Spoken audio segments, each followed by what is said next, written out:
Mateus capítulo 26, versículo 69. Ora, estando Pedro assentado fora do pátio, e aproximando-se uma criada, lhe disse: também tu estavas com Jesus, o Galileu. Ele, porém, o negou diante de todos, dizendo: não sei o que dizes. E saindo para o alpendre, foi ele visto por outra criada, o qual disse aos que ali estavam: este também estava com Jesus, um nazareno. E ele negou outra vez com juramento: não conheço tal homem. 73. Logo depois, aproximando-se os que ali estavam, disseram a Pedro: verdadeiramente és também um deles, porque o teu modo de falar o denuncia. Então começou ele a praguejar e a jurar: não conheço este homem. E imediatamente o galo cantou. Então Pedro se lembrou da palavra que Jesus dissera: antes que o galo cante, tu me negarás 3 vezes. E saindo dali, chorou amargamente. Curve sua cabeça, vamos orar mais uma vez. Pai amado, Pai querido, aqui estamos, ó Deus, mediante a Tua palavra que é santa, a Tua palavra que é pura, a Tua palavra que é íntegra e que é mais importante do que uma espada de 2 gumes, Senhor. Deus, eu quero me colocar em Tua dependência nessa hora e total submissão à Tua palavra, Senhor. Que não seja eu quem fale, mas que seja o Teu Espírito Santo. Espírito Santo de Deus, Tu és bem-vindo aqui neste lugar, para, Deus, nos confrontar, para nos alertar, para abrir os nossos olhos, nos trazer sensibilidade. Fala conosco nessa noite.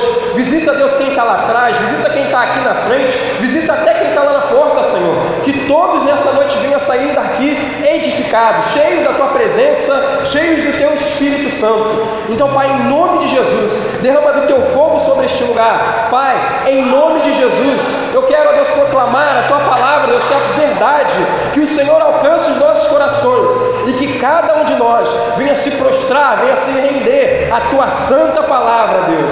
E é isso que eu te peço, em nome de Jesus. Amém. Graças a Deus. Pode se assentar, meus irmãos.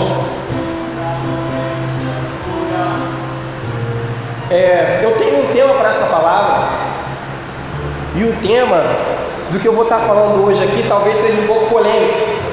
Talvez a gente vai desconstruir algumas coisas e construir algo depois novamente. Então, o tema da mensagem é 3 sinais. Obrigado. 3 sinais rumo à infidelidade. 3 sinais rumo à infidelidade. Parece um tema polêmico, mas ao decorrer da mensagem nós vamos entender o que Deus está querendo falar conosco nessa noite. Então, meus irmãos, eu quero estar falando hoje um pouco sobre fidelidade. Nos dias de hoje, talvez essa é a palavra uma das palavras que mais se precisa ouvir nos dias de hoje, porque aonde você vai, qualquer lugar que você esteja, talvez até hoje mesmo, você andando de ônibus, talvez você andando de carro, você talvez tenha lido em algum lugar a famosa frase: Deus é fiel. Aonde você vai, você vê essa frase. Onde você olha, você percebe essa frase escrita: Deus é fiel. Eu quero dizer que verdadeiramente Deus, Ele é fiel. Deus, a fidelidade de Deus está em sua essência, está naquilo que Ele é realmente. Deus, Ele não pode negar a si mesmo. Deus, Ele é fiel, é o seu atributo, é aquilo que Ele é em sua essência, é aquilo que constitui Ele. Por si só, Ele não pode negar a si mesmo, Ele é fiel. Nós, de Gênesis a Apocalipse, podemos folhear a Bíblia aqui, nós podemos ver claramente a fidelidade de Deus. Deus sendo fiel com o seu povo a todo tempo. Deus sendo fiel com a promessa que Ele fez aos seus filhos. Deus direciona uma palavra a Abraão e Deus, sendo fiel, Ele cumpre essa promessa. Deus, quando Ele nos direciona uma palavra, como Ele é fiel, Ele cumpre essa palavra. Deus, Ele não vai contra Ele mesmo. Por quê? Porque Ele é fiel. Fidelidade está em sua essência. Ele é fiel. Muitos de nós hoje vemos essa frase: Deus é fiel. É muito legal, acostumamos até com esse jargão, Deus é fiel. Mas a pergunta que eu quero fazer é o seguinte: será que nós somos fiéis? Será que nós somos fiéis? Será que nós sabemos o que realmente é ser fiel a Deus? Será que nós realmente sabemos o significado da palavra fidelidade? Será que nós sabemos? Será que Deus, quando olha para o nosso coração, para o nosso íntimo, para o nosso interior, Ele vê uma pessoa fiel? Ele vê uma pessoa, um servo que é fiel, que é prudente a Ele? Muitos de nós, nesse exato momento aqui agora, nessa noite, pode estar até se achando fiel. Mas uma coisa é você se achar fiel, outra coisa é Deus ver o seu interior e dizer aquilo que realmente está dentro do seu interior. Talvez você possa estar enganado. 3 sinais rumo à infidelidade. 3 passos que pessoas dão em direção à infidelidade. O que significa então fidelidade? Fidelidade significa uma atitude de quem é fiel, de quem tem compromisso com aquilo que assume. Olha só que definição muito legal. Fidelidade é uma atitude de quem é fiel, de quem tem compromisso com aquilo que assume. É uma característica daquele que é leal, uma característica daquele que é confiável, uma característica daquele que é honesto e uma característica daquele que é verdadeiro. Agora, será que nós temos compromissos com Deus verdadeiramente? Porque essa é uma das características de quem é fiel. Será que nós temos compromisso com a palavra de Deus? Como eu já perguntei, será que Deus tem visto fidelidade em nosso coração? 3 sinais rumo à infidelidade. 3 passos que pessoas dão em direção à infidelidade. Então vamos lá. Nós lemos esse texto, talvez todos que estão aqui já conheçam esse texto, o texto pelo qual Pedro negou a Jesus. Um texto pelo qual Pedro estava diante de pessoas que estavam colocando ele à prova, estava pressionando a ele. Mas antes de falar sobre esse texto, eu quero falar sobre o contexto desse texto. Jesus ele vai fazer o seguinte: Jesus ele vai pedir para os discípulos preparar a Páscoa. E durante essa preparação, durante toda essa comunhão, Jesus ele começa a falar para eles que o tempo dele está próximo. Jesus começa a falar que o tempo dele há de vir. E então eles fazem o seguinte: Jesus ele começa a falar que haveria um daquelas pessoas ali, um daqueles discípulos que haveria de trair a ele. Então os discípulos começam a ficar afoitos, começam a ficar preocupados, começam a se questionar: será que sou eu que vou negar a Jesus? Será que sou eu que vou trair a Jesus? Mas então naquele ato, naquela ação, diante daquela mesa, diante daquele banquete de comunhão, de alegria, Jesus ele mostra quem realmente haveria de trair a ele. Todos nós sabemos que Judas Iscariotes traiu a Jesus. E a partir desse momento, Jesus ele acabou de revelar quem trairia. Jesus pega então um pedaço de pão, pega um vinho e naquele exato momento ele celebra uma ceia. E ele também começa a falar, ele celebra a ceia, canta um hino e naquela mesma noite Jesus começa a falar o seguinte. Olha o que Jesus começa a falar. Jesus ele fala o seguinte: então Jesus lhe disse: essa noite todos vós vos escandalizareis comigo, porque está escrito: ferirei o pastor e as ovelhas do rebanho ficarão dispersas. Jesus começa a falar para eles ali nesse exato momento que ele seria ferido. Ele é o verdadeiro pastor, ele é o sumo pastor, ele é o nosso pastor. Mas ele começa a dizer ali para os discípulos que quando o pastor fosse ferido, todas aquelas ovelhas ali se dispersariam, ficariam sem direção, não saberiam para onde ir. E outra coisa, Jesus também fala para eles que eles se escandalizariam. Só que os discípulos começam a dizer, começam a indagar, a questionar: não, eu não vou me escandalizar do Senhor, mestre. Eu não vou tomar nenhuma atitude precipitada. Todos nós conhecemos aqui Pedrão, né? Aquele precipitado, aquele homem sanguíneo, né? Sempre quer tomar a frente de tudo. Ele sempre está querendo, vamos colocar entre aspas aqui, se aparecer, mas não, é da personalidade, do perfil de Pedro. Pedro toma a atitude, ele toma a frente e diz: não, mestre, pode acontecer qualquer coisa, mas eu não vou te abandonar, eu não vou te deixar.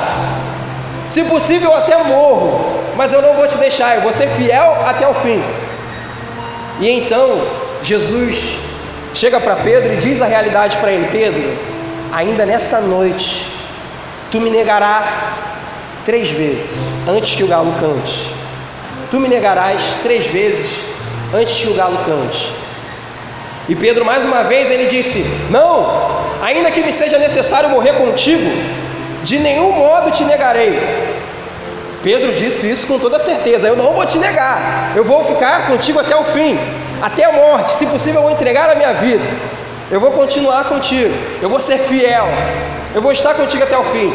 E todos os discípulos também disseram o mesmo. Então, diante desse contexto, Jesus também faz o seguinte: eles vão para outro lugar. Jesus leva eles agora para orar. Ele leva os discípulos agora para um lugar chamado Getsêmani. Então ele pega dos 3, Pedro, Tiago e João, leva eles para que eles venham estar compartilhando daquele momento com Jesus.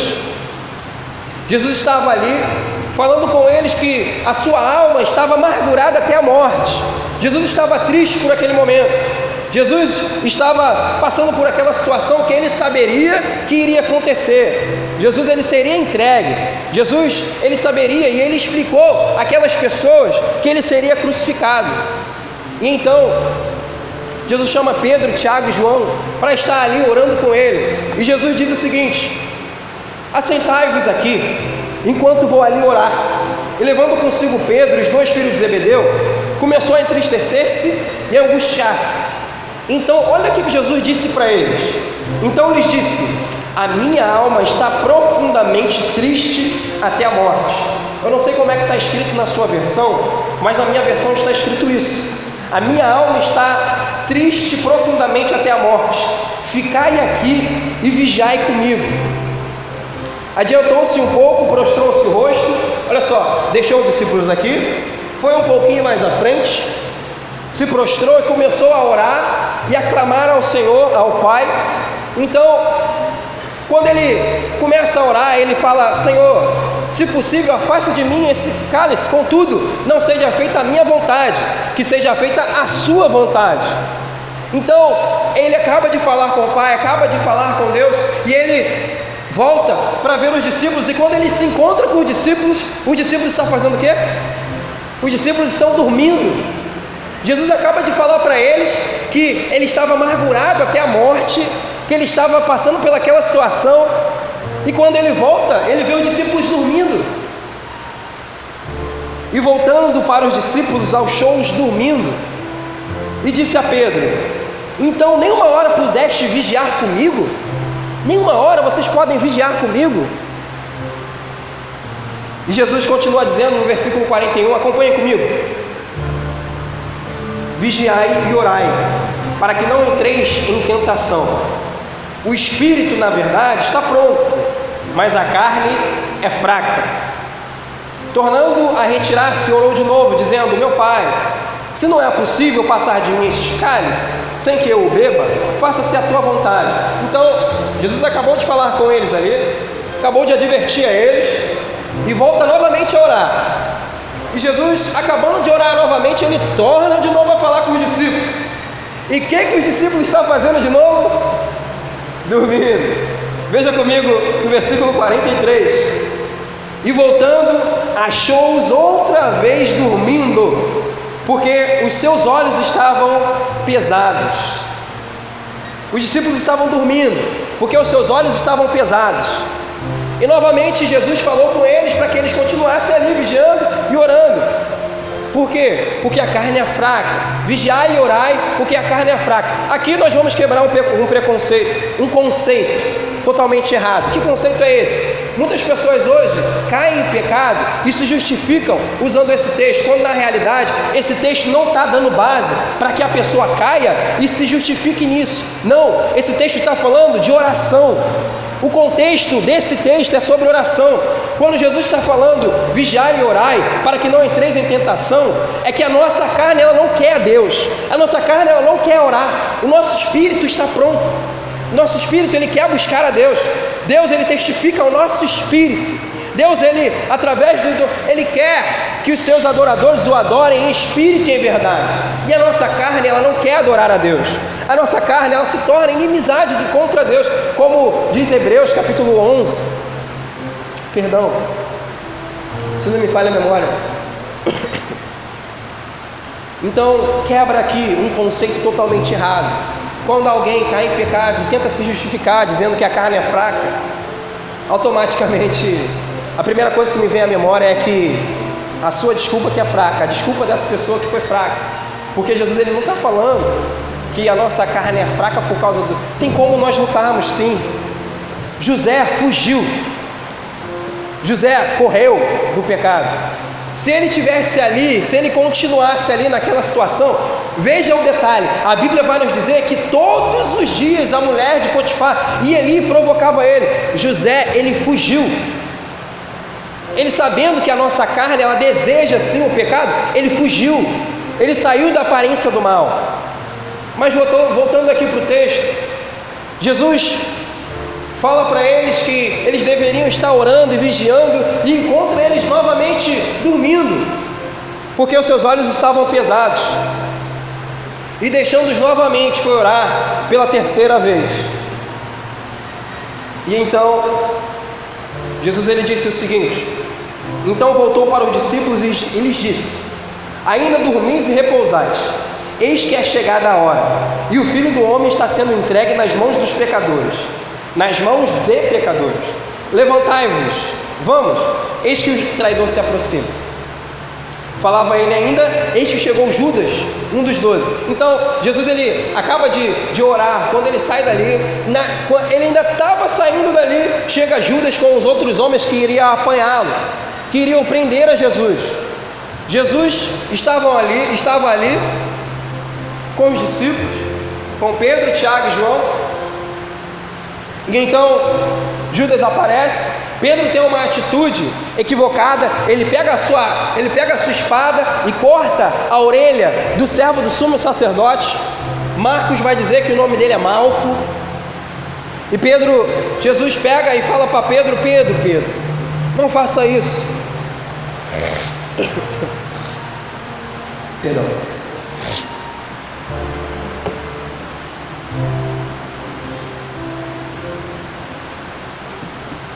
Pedro, não faça isso. Então Jesus pega e cura ao servo do sacerdote, Malco.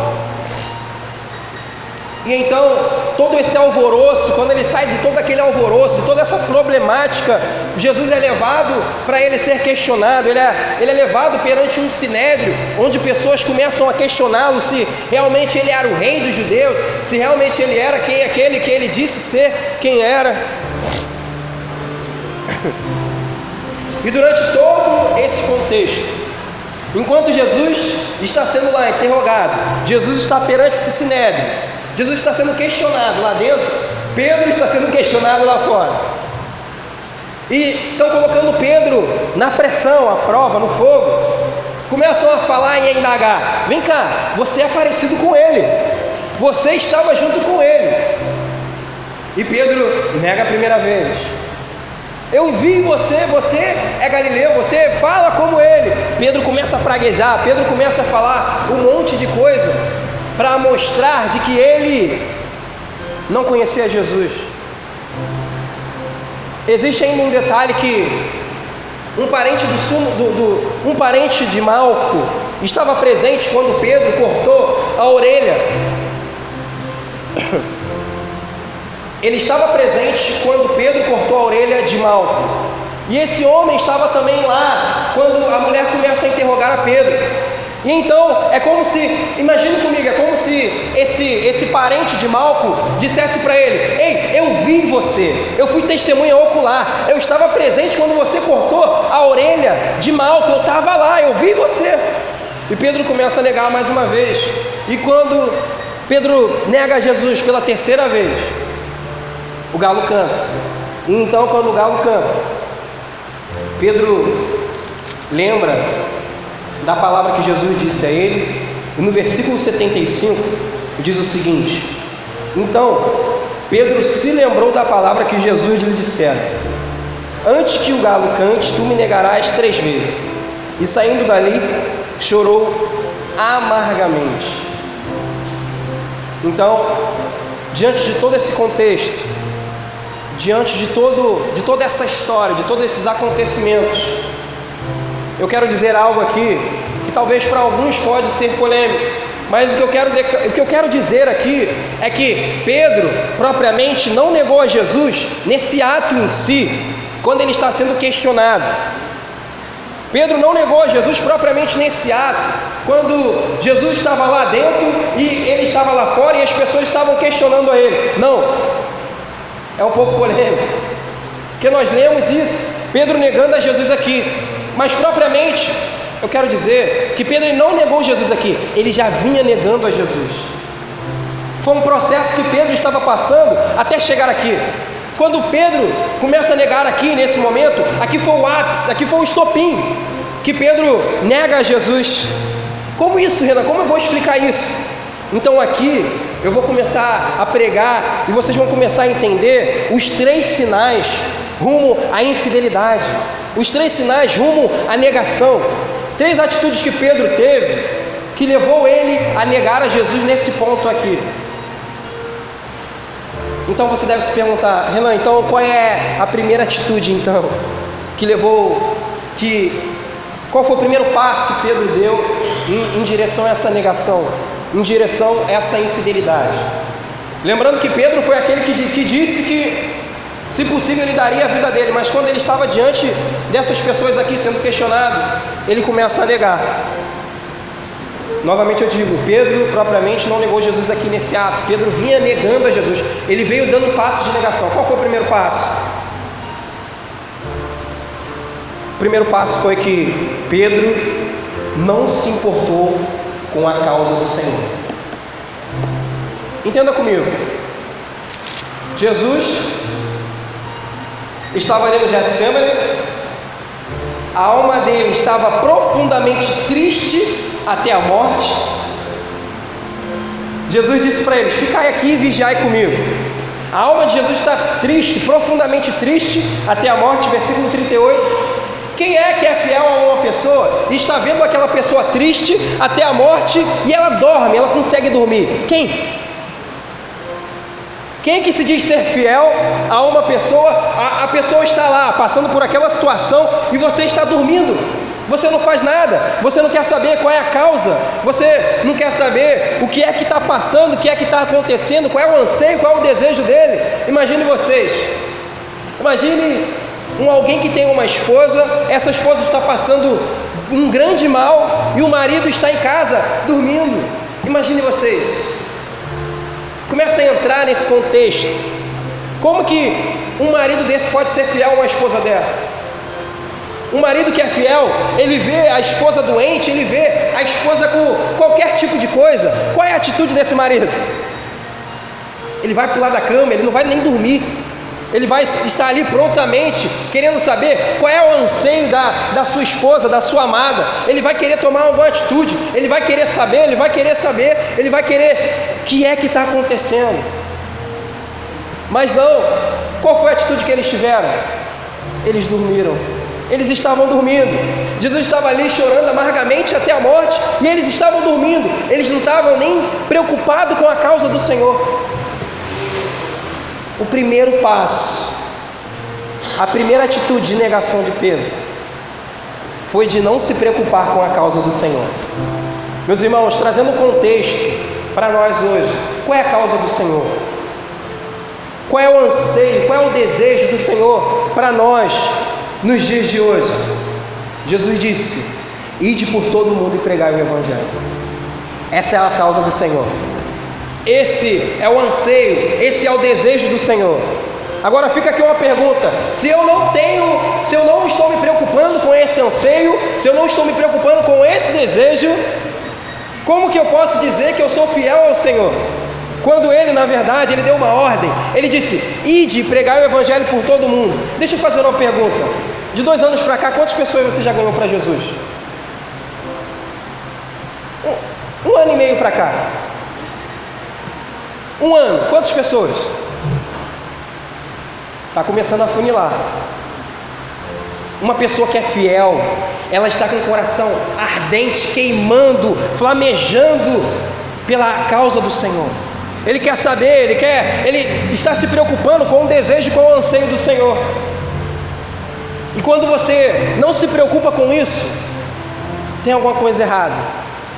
Você está dando um passo rumo à infidelidade. Como que eu posso ser fiel a alguém se eu não me preocupo com a vontade dele, com o desejo, com o anseio? Como? Então, o primeiro passo em direção à infidelidade foi não se preocupar, não se importar com o anseio do Senhor. E isso é gradativo. Quando você não se preocupa com o desejo e com o anseio do Senhor, você vai estar caminhando para o segundo passo agora. Você vai estar dando o segundo passo. Que passo é esse? Você agora vai passar a não vigiar e você vai passar a não orar. Vê no versículo 40 e no versículo 41. Vigiai e orai, para que não entreis em tentação. O espírito, na verdade, está pronto, mas a carne é fraca. Como que eu posso ser fiel ao Senhor se eu não vigio e se eu não oro? Como que eu posso dizer para Jesus que eu serei fiel a Ele até o final? Eu vou estar com Ele até a morte se eu nem vigio, se eu nem oro? Existem muitas pessoas hoje que já deixaram de vigiar. Existem muitas pessoas hoje que o pecado está entrando sorrateiramente e ela não está nem sentindo qual o tamanho e a proporção que esse pecado está agindo na vida dela. Essa pessoa já não está nem mais vigiando. Quem é, pois, o servo fiel e prudente? Jesus ele disse isso, falando da parábola dos servos fiéis. Se nós hoje não orarmos, se nós hoje não tivermos uma vida de oração, como que nós poderemos dizer ao Senhor: Senhor, eu sou fiel a Ti? Como? Jesus estava pedindo para eles simplesmente 1 hora, fica aqui 1 hora comigo, velando em oração, e eles estavam dormindo. E por incrível que pareça, hoje nós estamos dormindo. Nós, na verdade, não queremos orar. Nós, na verdade, quando somos convocados a uma reunião de oração, quando um irmão qualquer pede oração até nós, a primeira atitude que nós tomamos é o quê? Nós dormimos. Nós não queremos orar. Nós não queremos orar. Essa é a verdade. Trazendo para o contexto nosso aqui como igreja, eu fico um pouco decepcionado, não só como nossa igreja, mas como igreja, instituição em si. Os pastores precisam fazer um esforço tremendo para convocar as pessoas para orarem. Como que Deus pode ver um coração assim fiel? Uma pessoa que não gosta de orar, uma pessoa que não quer orar, como que Deus olha com um coração desse? Será que essa pessoa realmente é fiel a Ele? Será que essa pessoa, se ela nem ora, será que uma pessoa que não tem vida de oração, será que ela vai conseguir suportar as pressões? Será que ela vai conseguir suportar a perseguição? Ela vai conseguir suportar as demandas que a vida cristã realmente exige? Se nós não tivermos uma vida de oração, infelizmente, nós estaremos dando passos largos a essa atitude que Pedro deu, que é o último e terceiro passo: não resistir ou suportar a pressão. Não resistir ou suportar a pressão ou a perseguição, como nós lemos no versículo 70. Ele, porém, o negou diante de todos, dizendo: não sei o que dizem. Se nós não estamos nem aí para a causa do Senhor, nós não queremos nem saber qual é o anseio dele, qual é a vontade dele, Nós não estamos nem aí ligando para o ídolo do Senhor. Se nós não vigiamos, se nós não estamos ligados, focados em relação à palavra do Senhor e nem temos uma vida de oração, como que nós iremos resistir ou suportar as pressões ou as perseguições? Como? Então, Pedro, ele veio tendo passos de negação. Propriamente ele não negou Jesus ali naquele ato, ele já estava vindo tendo atitudes de negação ao Senhor. Assim como Sansão, que caiu com Dalila, Sansão ele não caiu propriamente naquele ato em si. Sansão ele já via caindo, quebrando princípios. Qual princípio hoje nós estamos quebrando hoje? Qual princípio nós estamos deixando de praticar para viver uma vida que realmente glorifica e agrada ao Senhor? Nós precisamos tomar muito cuidado. Talvez nós estamos nesses passos. Talvez nós estamos no primeiro passo de não estar se importando com a causa do Senhor. Talvez nós estamos não vigiando, não estamos vigiando. Se nós não fazemos isso, com total certeza, nós jamais iremos resistir ou aguentar ou suportar a pressão e as provações do dia a dia. Jamais iremos conseguir aguentar isso. Então, Pedro ali, 3 vezes ele nega ao Senhor Jesus. 3 vezes diante daquelas pessoas ali, ele começa a falar coisas que realmente não condiz com aquilo que ele disse antes. Se ele disse que estaria com o Senhor Jesus até a morte, agora ele está negando. O que está acontecendo? Muitas vezes também acontece isso conosco. Senhor, eu quero ser fiel a Ti até o fim, mas será que realmente Deus pode contar conosco? Será que nós realmente poderemos ser alguém fiel ao Senhor?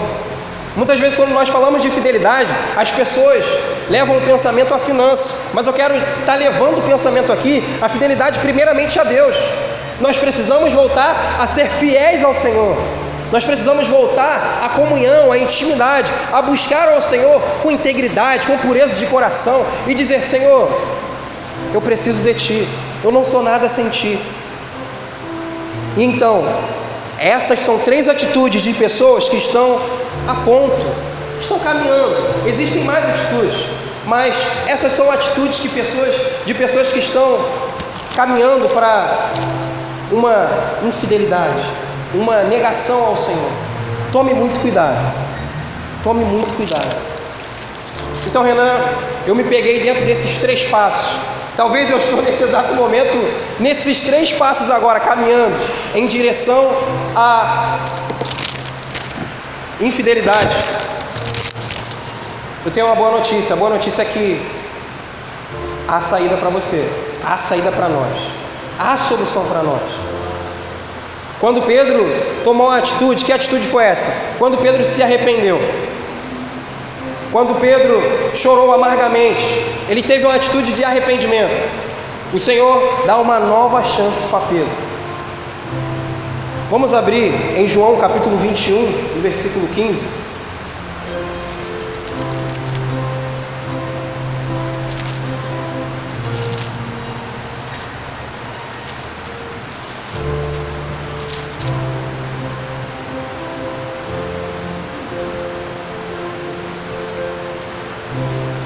Depois de terem comido, perguntou Jesus a Simão Pedro: Simão, filho de João, amas-me mais do que estes outros? Ele respondeu: Sim, Senhor, Tu sabes que te amo. Ele lhe disse: Apacenta os meus cordeiros. Tornou a perguntar-lhe pela 2ª vez: Simão, filho de João, Tu me amas? Ele respondeu: Sim, Senhor, Tu sabes que te amo. Disse-lhe Jesus: Pastoreia as minhas ovelhas. Pela 3ª vez Jesus lhe perguntou: Simão, filho de João, Tu me amas? Pedro entristeceu-se por ele lhe ter dito pela 3ª vez: Tu me amas?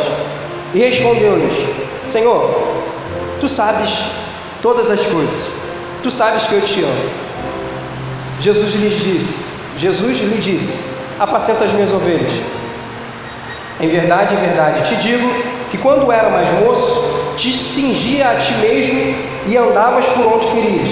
Quando, porém, fores velho, estenderás as mãos, e outro te cingirás e te levará para onde não queres. Disse isto para significar com que gênero de morte Pedro havia de glorificar a Deus. Depois de assim falar, acrescentou-lhe: segue-me. Jesus deu uma nova chance para Pedro. Agora que o ânimo, as forças de Pedro foi restaurado. É como se Jesus estivesse dizendo para Pedro: Pedro, lembra quando você falou que você morreria por mim naquele tempo? Você me negou, você se arrependeu, mas eu te dou uma nova chance. Agora eu estou te dando a oportunidade de você realmente se entregar, realmente como você disse. Como você disse que daria a sua vida, agora sim vai acontecer isso contigo. Agora você vai dar a sua vida verdadeiramente por amor a mim. Você vai morrer em amor a mim, em testemunho ao Evangelho. Eu estou te dando uma segunda chance. Pedro recebeu uma nova chance quando ele se arrependeu.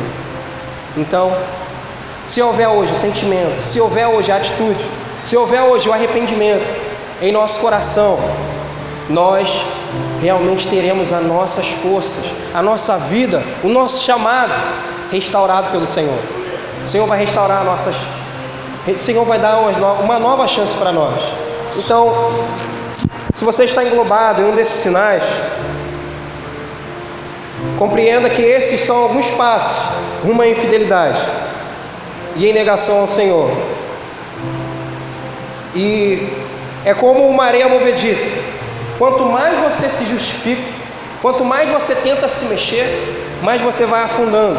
Então, a única saída é se arrependendo. A única saída é dizendo: Senhor, eu me arrependo, me ajuda. E então o Senhor vem e nos salva. Então o Senhor vem e nos faz ser fiel verdadeiramente a Ele. E é isso que o Senhor está querendo de nós: fidelidade. Fidelidade. Fidelidade. Que nós venhamos ser fiéis ao Senhor. Que quando o Senhor vier, Ele venha nos achar servindo assim. Que o Senhor venha nos achar sendo fiel a Ele. Quem é, pois, o servo fiel e prudente? Quem é, pois, o servo fiel e prudente, que quando Ele vier, Ele o achará servindo? Quem é, pois, o servo fiel e prudente? Meu irmão, se você hoje está tendo algum desses sinais, você está caminhando em direção à infidelidade. Eu já disse aqui a fórmula. O segredo é: arrependa-se. Fique de pé. Nós estaremos orando.